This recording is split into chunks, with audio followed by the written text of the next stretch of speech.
Hello and welcome to Inside the Therapy Room. I'm your host, Sam Sellers. I'm a registered therapist, a wife, and a fur mama, and I am passionate about breaking down the barriers and stigma attached to therapy. I want to begin by honouring the traditional custodians of the land we live and work on. Today, Mike is in Noongar country and Sam is on Gundungurra land.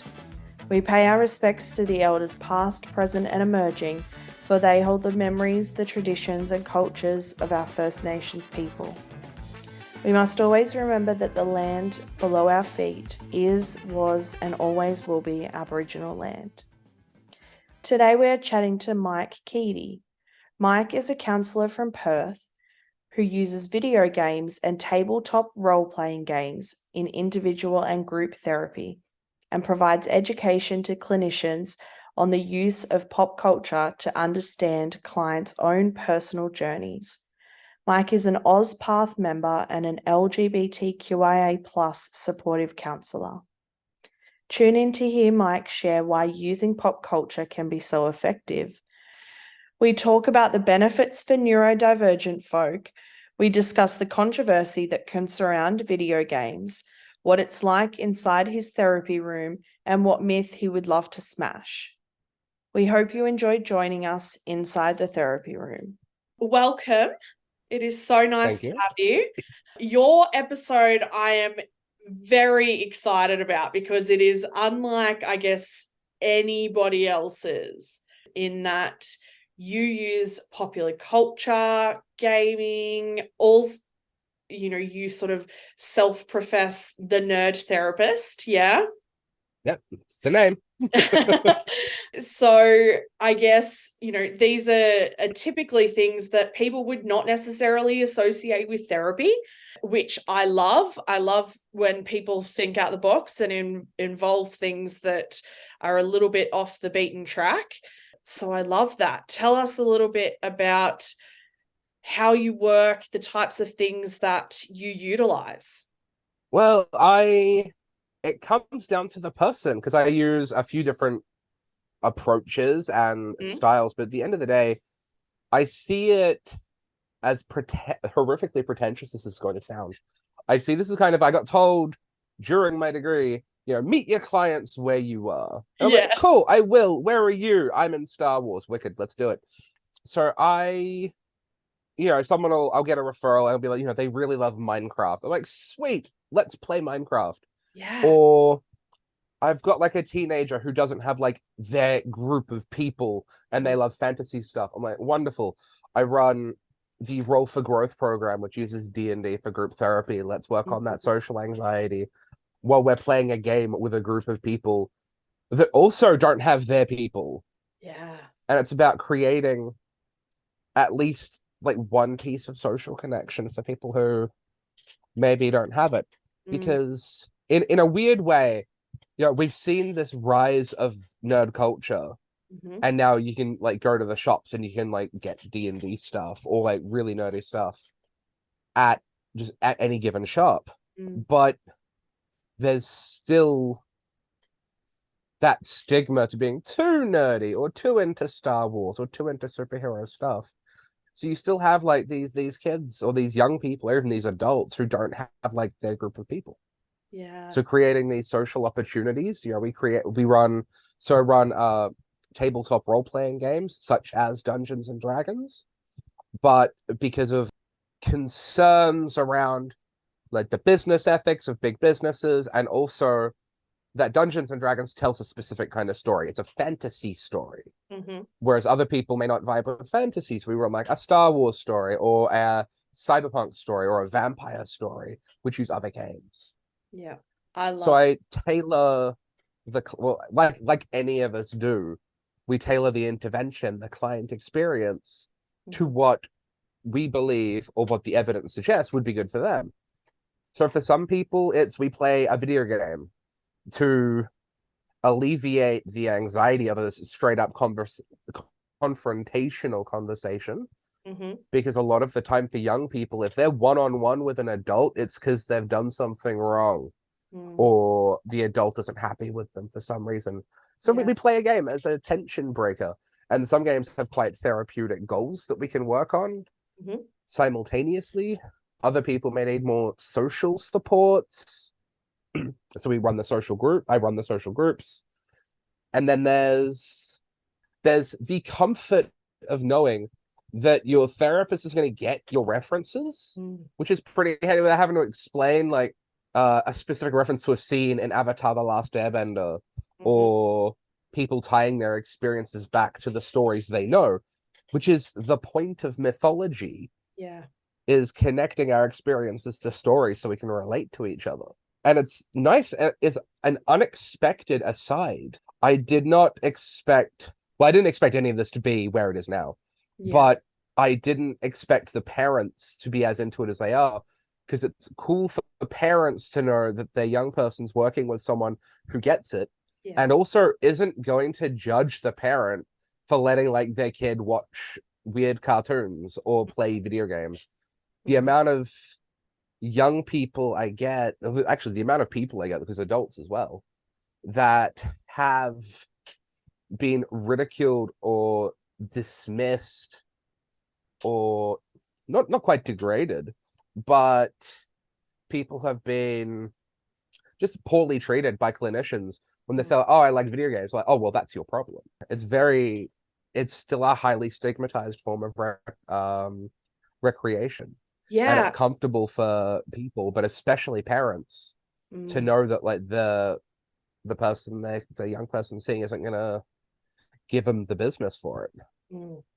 Yeah, and there is still, I will still get parents who will come into my room and will go, we can't get them off the video games. They're just spending hours and hours. And so there is always this notion in society that screens or technology or video games or fantasy is somehow damaging for our young people. And we know that it's not necessarily as clear cut as that. Nothing is ever that simple. So I would imagine that it would be a refreshing perspective for a lot of parents. It should have been clear to me when it happened, but my first mental health role was in 2019 through to 2021. I was working at a primary school, Mm. and one of the students comes up to me and he makes a reference to the Pokemon game that was at so Pokemon Sword and Shield were out at the time. Yeah. And he said, can't remember what exactly was said, but he mentioned his difficulty with a thing. I'm like, oh, I've been playing that too, but Yeah. I didn't choose that starter. I chose the fire starter. I always play the fire type Pokemon. Yeah. And he just looks, and I get dragged, like not physically, but like, come with me. And he Yeah. drags me to the front of the school to meet his mom. And he's like, Oh, Mike knows Pokemon. And I'm like, oh, what a really I beautiful moment. and it was a series of little moments like that that made me Yeah, realize that like this is not a thing young people get to experience. And I didn't as a kid. I didn't have absolutely. any adults around me who played video games. Yeah. I mean, I think in general, I have this very firm belief that as a therapist, I I don't want my clients to ever feel like they have to educate me. And so it's such a big thing for people to be able to have somebody who understands the things that are important to them, and Yeah. particularly things that are often used as coping strategies or management tools to deal with anxiety or to deal with depression and things like that. So I'm assuming that what drew you to this space is your own love for these things. It was an accident. I was in a mood, and that's a recurring theme with me. So I'll set a scene. It was 2020. It was September. I graduated February 2020, and then had a little break. I had a little break. I went on a holiday after I graduated, and I came back a week before we locked down. And there was a Oh, and the thing is, I didn't know anything about what was going on because I didn't take my phone with me on my holiday. I'm right. in the Goodness. Canadian mountains and I don't have a phone. And I get back and I'm like, hey, Oh why my are there really scary signs at the airport? Did you then have to go into pandemic. mandatory hotel quarantine? I Oh, got back a week before, but oh I'm a homebody, so I basically did anyway. yeah. So I started my practice when we were in lockdown because I'm like, I don't know how long this is going to last. Yeah. I don't know how much help people are going to need, but I'm a newly graduated counselor with a love for DBT. Let's do this. So I start up a practice, and it's at the risk of attacking almost every other therapist out there. It used a lot of browns and greens, had a lot of earth tones, and I talked a lot about like mindfulness and ACT, which was fine, but the Facebook algorithm didn't like it. Oh, So I got really nowhere within a few months because it's just white noise in yeah. the field of like mental health. Yeah. But I'm in one of the groups. I'm in a lot of therapy Facebook groups. And in one of the groups one day, someone asked, "Hey, what's Minecraft?" And there were a lot of like okay responses. And as someone who played a lot of Minecraft, I'm like, yeah, okay, so it's kind of like digital Lego, except also you can build stuff and interact with it. So you can like make a farm, or you can build a castle, or you can get this stuff called Redstone, which lets you do electronics and you can code stuff. And Oh, it was recently that this guy made a redstone circuit that would let you play Minecraft in Minecraft, which was really funny. oh wow. Um, because it's all just electronics at the end of the day. And it was Yeah. really funny. So I was sharing this stuff, and then I think nothing of it cool help people with like my nerdy stuff. The next day, I see a similar post on the same group. What's Pokemon? And I'm like, here's my time to shine because all the answers are terrible. A lot of the answers like, oh, it's an animal fighting game enjoyed by children. Oh my gosh. It was so disingenuous. Yeah. And I'm like, no, I like, look, Pokemon is I gave like a 3-page essay in Facebook comments of like, Pokemon is about like these animals that exist in the world with us that are kind of sentient, but also animals at the same time, and they're magic, but kind of not really. Yeah. And we live with them, and they're friends, and they enjoy like fighting with each other, but in a friendly way. That like being knocked out is the worst thing that could happen, unless you're a terrible human being, and then your Pokemon might die because you neglect it. And it's all these themes, and like throwing in the quote from the Pokemon movie, the first Pokemon movie, which is like, I see now that the differences of birth should not be what separate us as people, and it is truly what we do with the gift of life that defines who we are. And it's some like civil rights era quality quote about like equality, and it was beautiful. And I'm just sharing all this stuff, and people are like, wow, this is cool. Yeah. And then the next day, so there's 3 days. On the third day, there's a post about Fortnite. Oh goodness. Which is it's controversial. I mean, that's a very hot topic. Like, it is. Even in gamer circles, like, because I don't like their business practices. Yeah. I can't deny it, but I also feel like they get hated because they're popular, and a lot of kids play it, and we find that that's a thing that just draws a lot of hate for no reason. Yeah. And I go, okay, look, remember the Hunger Games? Yeah. Do you remember? Imagine how popular that was with everyone. Yes. Let's conceptualize this as a video game. Yeah. And remember how much everyone in this group was probably into it. And then explain that. And then I'm sitting there one day and I'm like, there's a post about what is Pokemon again. I'm not doing this with that. I'm not doing this again. So I make a website. I called it The Nerd Therapist. And I started writing articles. I was smashing out one a day, and it was it started Pokemon, Fortnite, Minecraft, and then went to like a brief rundown of Star Wars, and then a brief like Roblox, Dungeons and Dragons, the Civilization series, and then just specific did specific character bios. Like here's one for I think I did one for Deadpool. Oh yeah. And then The Mandalorian, because season 2 was coming out, and just picking up stuff like, here's the thing you need to know. And it was just a 101 thing for parents and professionals. Like, here's what you need to know, and here's how you could use this in conversation. And I did not attach my name to it. Yep. I just created this anonymous website, and every other day, I was like, hey, I found this cool resource. You should check it out. Yeah. And it exploded. And I'm the not page was surprised. getting the page was getting messages from people with like letters after their name and job titles, and like people who like teach like the clinical psychology at Yeah. universities. Like, Yeah. hey, what does this Pokemon mean? And I'm like, to Yeah. tell you or not to tell you that this is the trans rights Pokemon, and just going on about all this stuff. And after 4 more days, I got a job offer Oh, wow. uh of these people seeing my page and like, we're not sure who you are, but can we have a phone call? We want to talk about some work. And they Mm, wanted me to move like across WA and start doing it. I'm like, I can't uproot my family to a country town during lockdown, but thank yeah. you for the offer. Or Yeah. during, it wasn't lockdown, but like during, like still being in containments, being Mm. really weird and everything. After about 6 weeks of running this anonymous blog, I'm like, nah, okay. I've spent more time on this than my actual practice.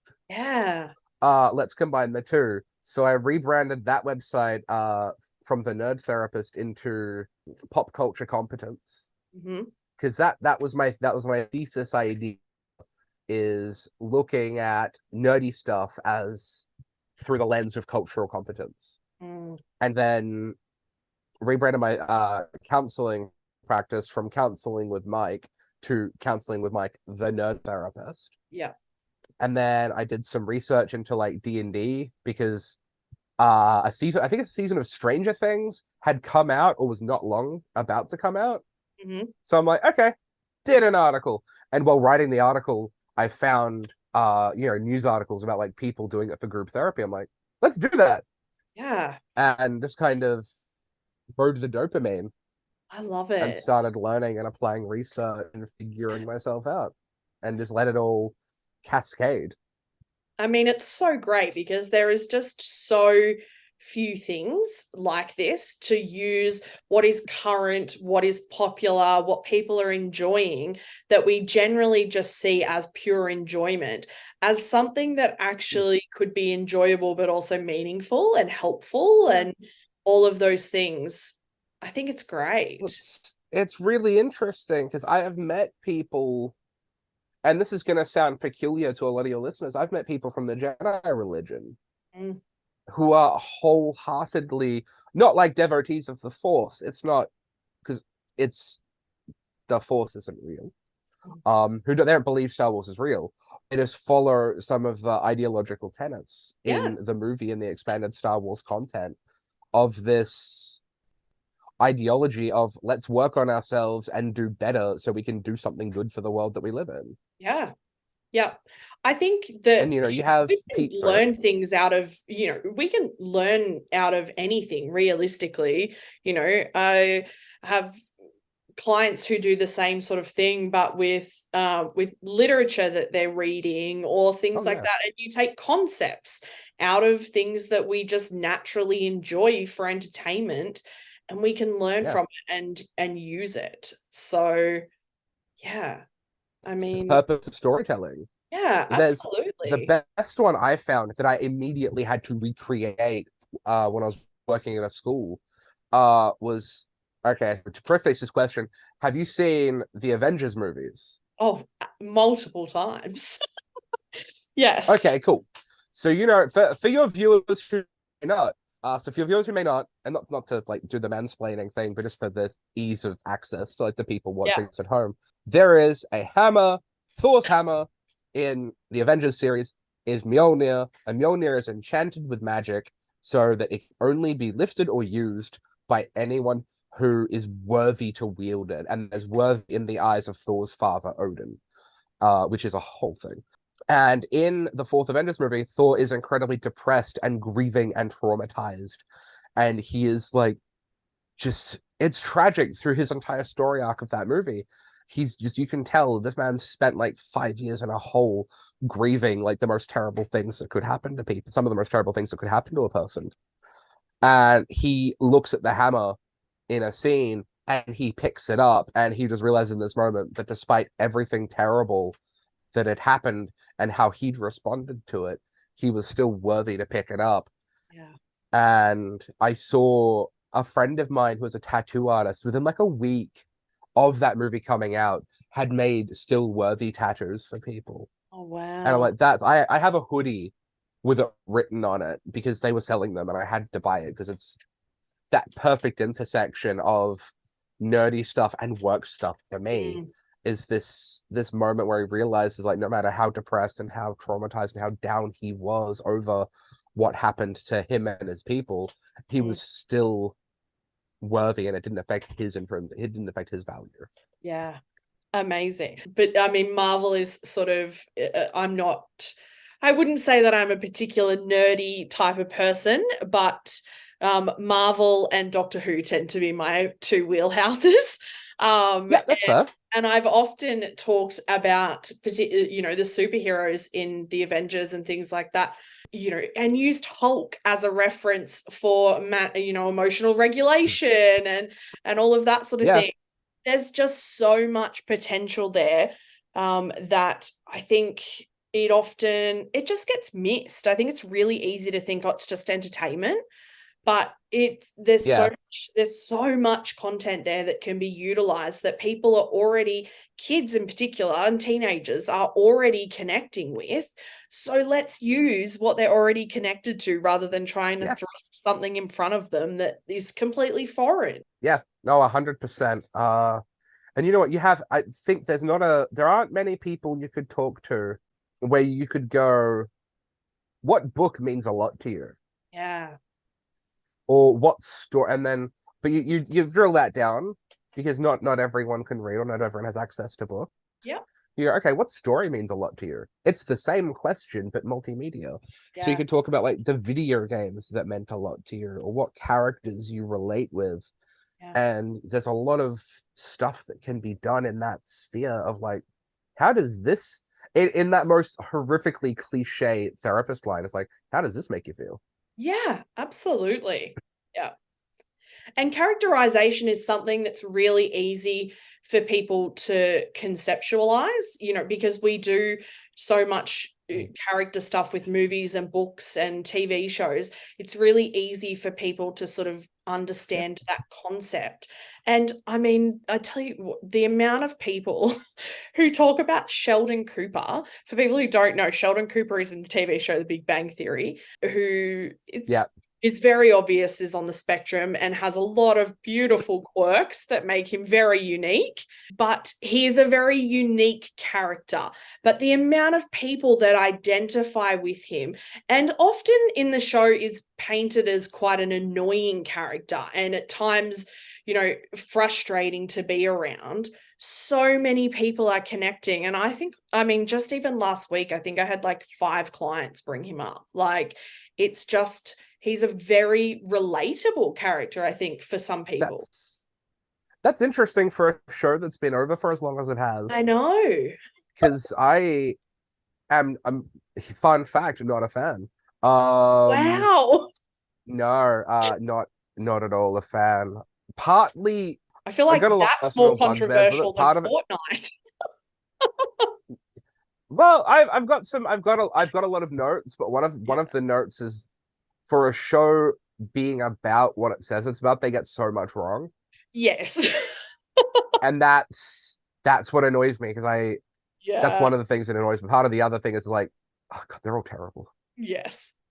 especially in because I know people rewatching it at the moment, and I'm like, Sheldon is horrifically sexist in the first couple of seasons, and I'm like, Oh, very. wow, Yes. I mean, they all are, to be honest. All of but the yeah, oh yeah, 4 male definitely. leads, they all are. But Oh no, yes. no, 3 are sexist, 1's a predator. Let's just not. Oh, If yes. you know, if Oh, you know yeah. Howard Wolowitz in real life, unfriend them. Oh, Just stop. yes. That person he's horrible. Absolutely. No, Yeah. not a fan. Yes. Ugh. But I mean, I think it's really interesting because we all, so many of the TV shows that all came out around the same sort of era have there's so many things that are problematic about some of the storyline Yeah, that characterization, but that late thousands period mm, was a weird transitional period of like the 90s is over. Let's not just have yes, like wildly transphobic stuff in the storyline, yes, but also let's push other boundaries. And yeah, then you get just some of the stuff that was coming out then, like looking back, it's like this wasn't that long ago. I know. my wife and I recently rewatched. I rewatched. She had never seen it, but Yeah. we watched Two Broke Girls, which is Oh a yeah. wildly funny show. But there is so much problematic with it. So many transphobic, so many racist Ugh. jokes, and it's just like I loved it, and I'm sitting there rewatching it, going, "Oh, that is a bit yuck." Like, No. and it It, just it sort of, it yeah. gets to a sorry. No, you're right. It reaches a point. It reaches a point where it's like, I actually can't continue with this. Yeah, Yeah, no. Oh absolutely. boy. I was like, I feel like we might be digressing, but I do that. I'm I do that. wondering, You've got I to stop guess, me. are there presentations that benefit more from this type of therapy? This is a fun question because I work, given like a lot of my social media stuff and a lot of stuff I talk about is obviously at neurodiversity specifically. Let's say the neurodiversity is more than just autism and ADHD. So talking a lot about neurodiversity on the whole, I work with a lot of autistic people or ADHD people, ADHDers, which doesn't roll off the tongue, but that is the phrasing. I work in that space a lot, and it's probably the secret specialty, the secret group. I call it the accidental specialty is people recovering from like mistreatment by previous therapists, Oh wow. who've given them who've like criticized or been just generally not nice to them because of what they're into. And I touched on this earlier, and it's honestly been like quite a few people. I worked with a few young people who the first thing in the referral was like, we are coming to you because you don't seem like a professional, and that's what we need. Yeah. Because when I first graduated, when I was working in my first job, I was business pants, button down. I'm looking nice for my business job Yeah. because I've come from bartending and construction, and now I can look nice for my professional job. And then I realized again that a lot of the young people I was working with only ever talked to people wearing business casual if they were lawyers or cops. Yeah. So I'm like, oh, not a good vibe. This is Yeah. traumatizing. Yeah. I went to work the next day in a Hawaiian shirt and shorts, and it was rad. And I've just kind of never Nice. looked back. This is as professional as I tend to look Yeah. because I work with a lot of people kind of recovering from just poor treatment. And it's Yeah. not the therapeutic treatments, it's like the way they're treated as a person for having their interests. It's like, shouldn't you have grown out of this yet? I thought that was for children. And then the parents, like, the reason they're depressed is because they play video games. And I'm like, no, the Oh, reason they play video games way to cope with the fact yeah. they're depressed. Yeah. And it's the other stuff that's going on in their world.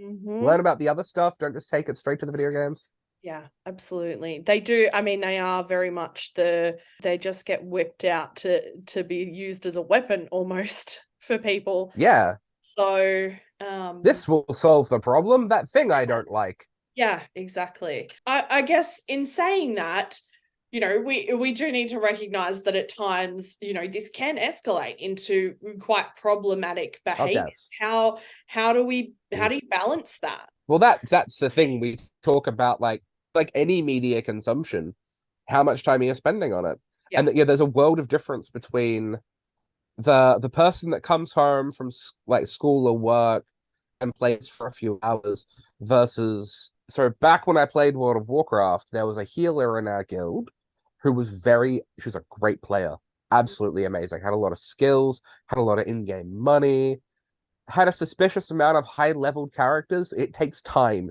to get like high leveled characters. We found out she was playing 7 days a week, 18 hours a day. Oh my She was goodness. sleeping for maybe 4 hours a night and playing while she was at work instead of working. And I'm like, that's Wow. your gaming addiction. Yes. Yeah. That's your person putting in more hours than like the hardest job. Mm. That's your gaming addiction. But I've said, and it's kind of my own personal beliefs since I was 10 years old and told I played too many video games and at the time I wasn't, but it did escalate for me as well. But I kind of aligned myself with this idea that I'm not going to accept criticism on my the way I spend my free time from people who watch the same amount of television. Because Absolutely. it is all just the way we play games. Yeah. Some notes on how some games, especially like some of these free-to-play mobile games, are nothing more than Skinner boxes pushing the button for the dopamine of the flashy lights and Yeah. the ads for the microtransactions. Personally, I'm not a fan. I do have some notes on like ways the industry could improve Mm. and games that should be played over other ones, such as like I'd say Minecraft over any mobile game, or the portion which should be taken with like Roblox, for instance. Roblox has a lot on it that is not suited for all audiences.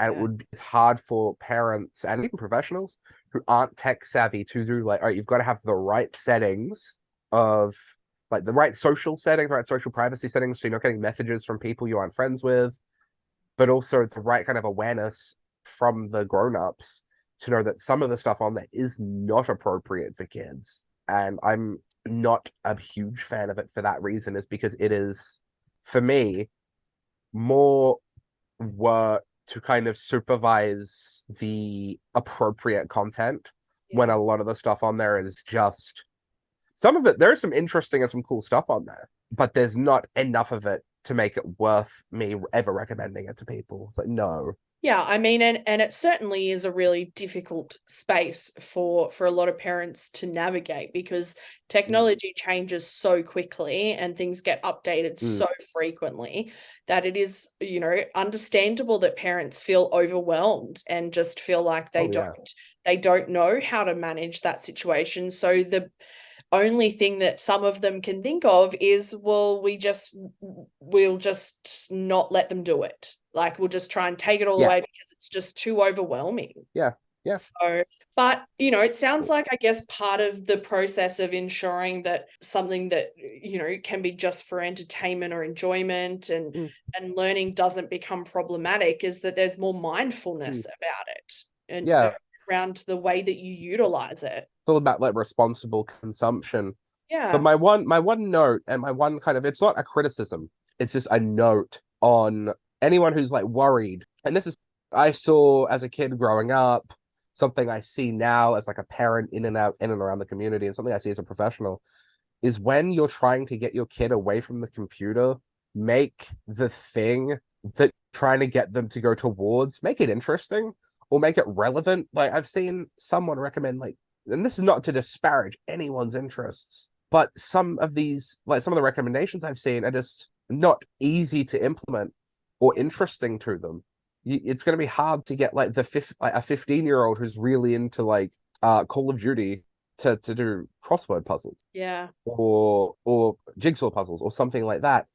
You've got to keep it like relevant to their interests, which is kind of what I offer with like Dungeons and Dragons. Is it's still nerdy, we're still doing stuff, it's still gamified, but it's in a group of people with friends. Yeah, there's community around it. Yeah, it can be. In some of my groups, we use the digital character sheets. So Okay. you get Yeah. like a sheet for your character, and this piece of paper's got all your character's information on it. And sometimes we'll use the digital ones if we're updating things or if we're changing stuff. Sometimes we'll use that. So they can be a bit of tech, which is fine for people who maybe need their phone as a fidget or as a distraction or to manage some anxiety. That's Yep. valid, and I don't have an opinion. But for the younger kids or the kids who don't have a phone, or for the kids who don't want to be on a phone, there's still the physical stuff, and play with some dice. Because I've got about 20 sets of dice people can Oh, use, wow. and they're fun to roll and to play with, but also it's fun to fidget with. Yeah. Yeah. I mean, there is that sensory aspect that, that people Yeah. they would enjoy. So I guess, how do your sessions, you've sort of alluded to a few of the things, but, typically your sessions probably look very different to a stereotypical therapy session. What is unique about the way that you work? Honestly, it's not, the structure isn't different. It's very much like, because I come from a background of doing DBT. I Mm-hmm. learned DBT LGBT from Lifeline. I did that in 2020. It's actually how I found my office, which is really cool. But it's the similar. You come in. So I running like a 2-hour roll for growth session. We'll start at say 12 o'clock. 15 minutes check in. How's everyone doing? What's everyone up to? Just a bit of a check in. How's everyone's week been? Do a bit of that community stuff. Depends on the group. Some groups like to get straight into it. Yep. No preamble.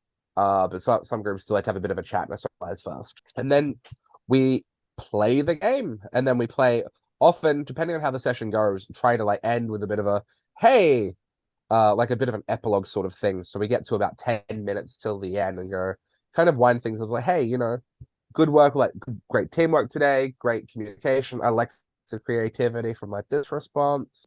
Just kind of analyzing the session and having a thought, seeing like some summaries could be made. Because it's really interesting if you look at communication and expressive storytelling through the lens of like the things people want to say or how they wish to see themselves. If you look at it as a power fantasy, without the connotations that power fantasy usually like has, because it's usually quite an icky kind of phrase. Mm-hmm. But if you look at it as in, if you had magic, this is how you'd act, you can kind of see a little bit about what people are trying to tell you about themselves. Yeah. Especially when it's a repeating behavior, or if they play multiple characters but have all had a similar kind of backstory. There's threads you can pull to learn something about this person deep down that maybe they don't even know about themselves. Yeah. And I can say I'm one of those people. The reason I'm a therapist is because I played World of Warcraft. Whenever I'm playing a video game, when I'm playing a video game with other people, like World of Warcraft, where we work as a team towards mutual goals, I play in the archetype of a paladin. I usually have a big stonking hammer I can bop people with. I usually have heavy armor so I can protect myself, and then a shield and magic so I can protect other people and heal them. And I was working construction, and I was sitting there thinking, I can't do this forever. I want to get out. What can I do? And I was thinking to myself, how have I spent my free time? How do I spend my free time? Well, every day for about 6 hours, I pretend to be an elf, which I don't think is something that can make me money. But I also am an elf with hair, which is nice. But I'm also an elf that has special magic that can help people and heal people and like lift them up when they're down, sometimes quite literally, and kind of stand between them and danger and help make sure everyone gets to achieve their goal. And I'm like, well, let's do mental health. Yeah.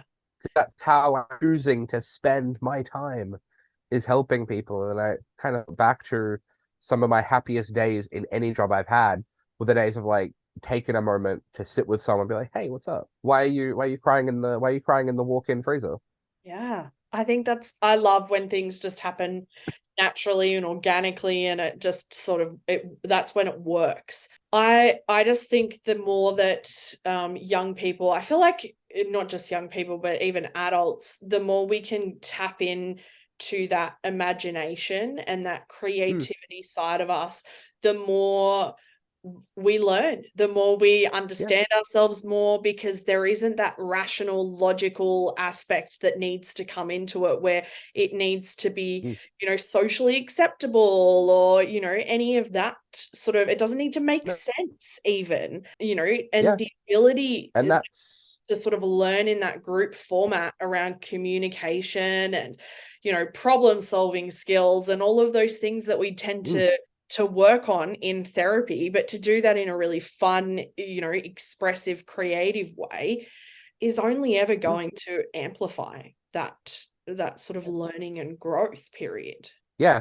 And there's so many studies about play-based learning. Yeah. And we see like in younger demographics, I guess younger age groups, we see like play therapy is the way to go. Yeah. I'm like, well, why does this ever stop? Stop? Yeah. No. Hey, why does it have to stop? Let's do it. Absolutely.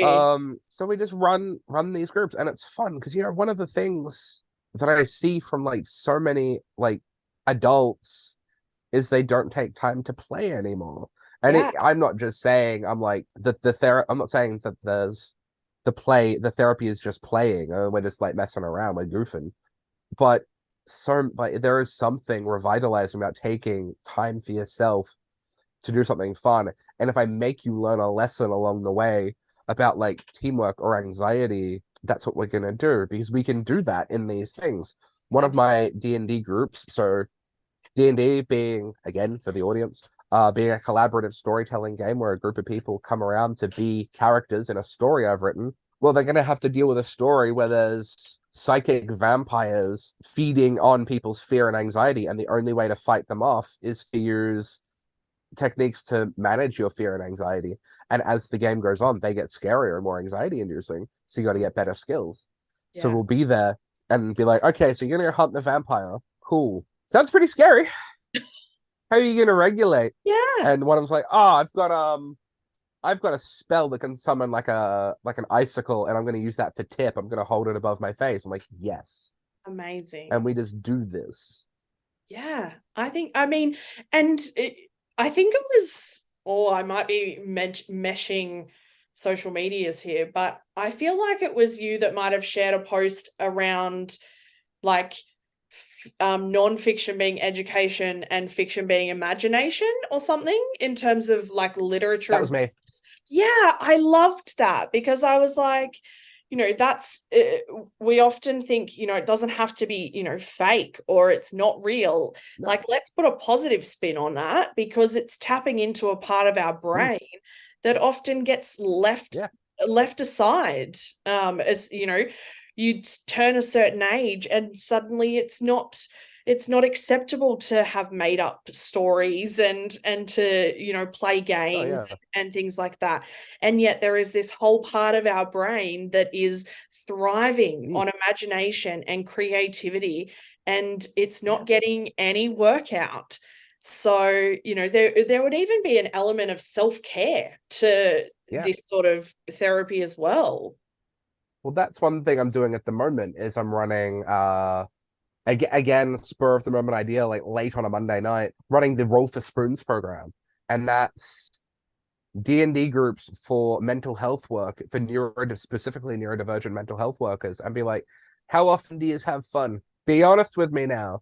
Yeah. How often do you just take a time to do something fun and interesting and like cool for you?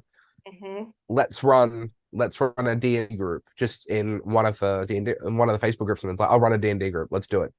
I had enough interest to fill 3 groups like within a few days. So just running it. And it's been, some of the feedback I've gotten has been really amazing because it's something we don't do a lot as adults. But if we look at, I say this in like the nerdiest, most gothist way possible, but if we look at the culture of normal people, storytelling and parables, but there's, for some reason, it has to be related to a religion, a philosophy writer, or something really depressing. Like Yes. we can draw meaning from a lot of different things, and we can draw inspiration from different things. It doesn't have to be from a specifically like conventionally significant source. Yeah. And I mean, it makes sense that we can draw inspiration and meaning from these video games, movies, books, whatever it is, because the people who are creating them are drawing inspiration from real life things most of the time, or their imagination coupled with real life experiences. So it's, it makes sense that we can then utilize meaning and, find shared experience through this medium. This is my favorite part of all of the episodes, which is I ask all of you to think about a myth connected to what you do and or the group of people you work with that you want to smash. Interesting. What are we smashing? What are we smashing? It's a funny one.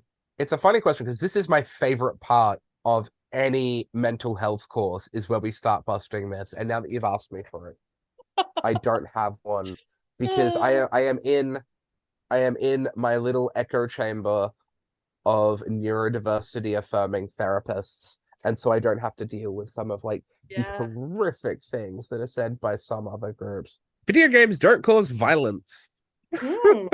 Yeah. That's the fun. That's the I don't is that even still a thing? Yeah. Sadly, are there still I think proponents it of is. this? Yeah, I think it's Like, because sadly still is. I've done a lot of looking into this. Yeah.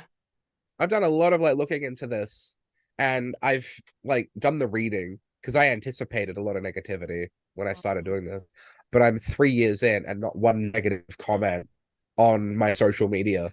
I think sadly Actually have a little resource for this. it still is a thing that people, particularly like parents, are often the people who are having those conversations and going, I don't want it to bring out anger, or I don't want it to bring out some other unpleasant emotion that most of the time they just don't want to have to manage or deal with because it's difficult. Well, one of the so I remember doing some reading when I started doing this. I have to anticipate this question and this myth that I've never got into.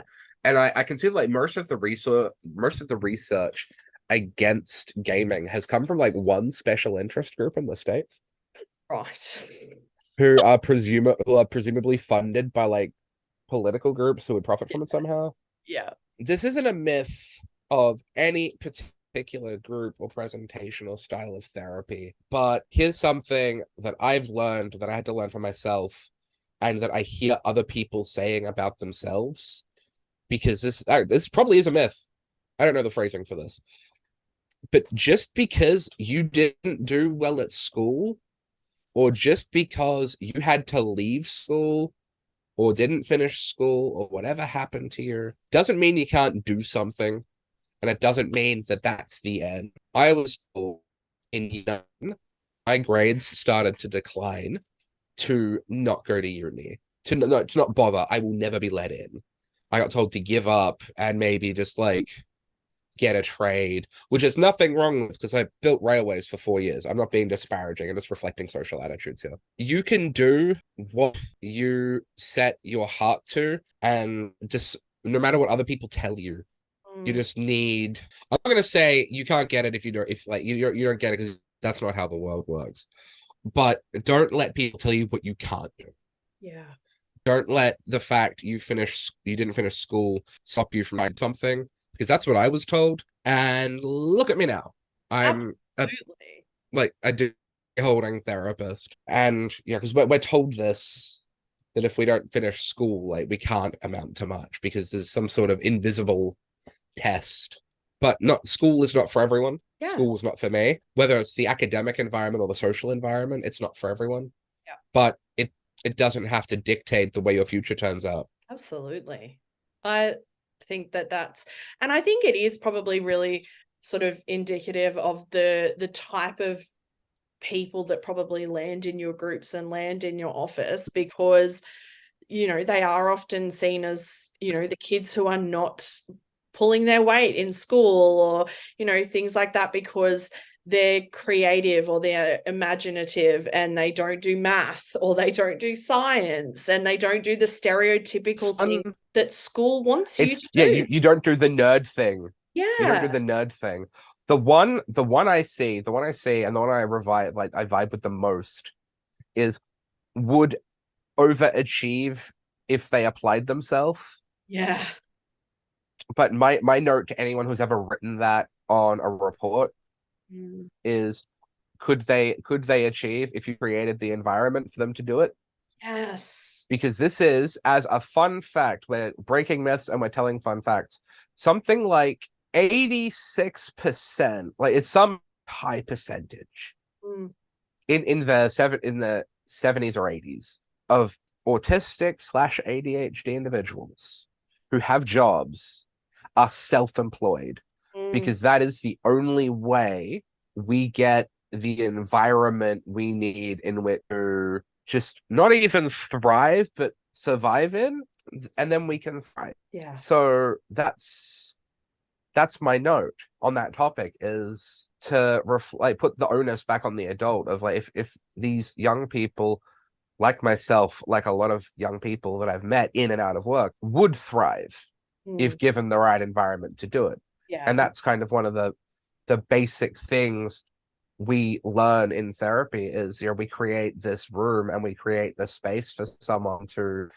think and learn and grow. Yeah. And let's see if we can provide that very basic idea that Carl Rogers gave us to the other important parts of life. Yeah. Like teaching, like the workplace or the schoolroom, the classroom. Absolutely. I mean, and I think it's important here to sort of note that, you know, we understand that teachers can only do so much. Oh, and yes. Oh, 100%. The education system is unfortunately very faulty and not set up for anybody who is not neurotypical and we're getting controversial today. Yeah, I know. Yeah, no, 100%. No, I thought that teaching was my first preference. Yeah. Because I put it down to when I was leaving construction, I said, okay, teaching, mental health, or personal training. Yeah. And I talked to a bunch of personal trainers because I had access to them through work. They all talked me out of it. Yeah. And then I was working at a supermarket with a bunch of qualified employed teachers. And they were telling me like they have to stay working a second job. Yeah. So for like financial reasons or for job security because they're employed only on like term or semester contracts. Yeah. I said that I can't do that. Yeah. So teaching was my first idea. And I got talked out of it by the state of affairs in the industry. And I'm still in some of the Facebook groups about like teaching and homeschooling and learning about the industry. And it's really sad that we've got the future of like the world, and more specifically the future of like Australia, and we don't invest everything we have into creating the best for them we possibly could. I mean, and I think it's probably has led into a really lovely way to end, which is find people who see your strengths and see them as strengths. Oh, 100%. And don't turn your strengths and your loves and the things that you enjoy into somehow being a weakness or a fault in your personality. Don't settle, particularly for therapists, don't settle for a therapist who doesn't make you feel anything less than comfy in that space.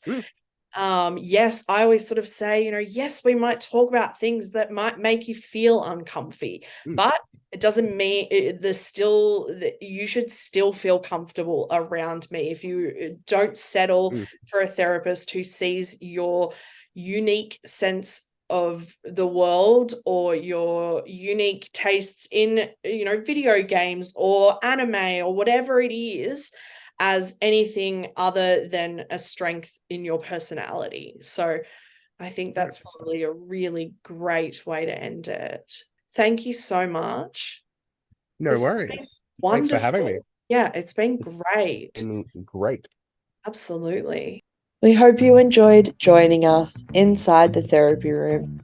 Thanks for listening.